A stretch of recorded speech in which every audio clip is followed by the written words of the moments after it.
गौ का तन वैकुंठ बसे सब देवी देवता गौ के तन में।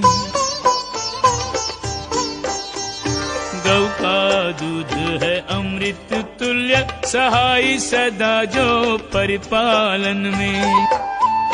पांचों गव्य अमोलक द्रव्य जो उपयोगी पग पग जीवन में। यूं तो धन है अनेक नहीं पर गोधन साधन तीनों भवन में। यूं तो धन है अनेक नहीं पर गोधन साधन तीनों भवन में।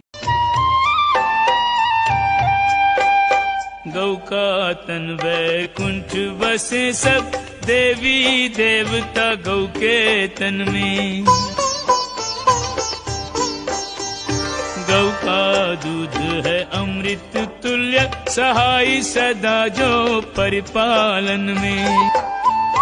पांचों गव्य अमोलक द्रव्य जो उपयोगी पग पग जीवन में। यूं तो धन है अनेक नहीं पर गोधन साधन तीनों भवन में। यूं तो धन है अनेक नहीं पर गोधन साधन तीनों भवन में।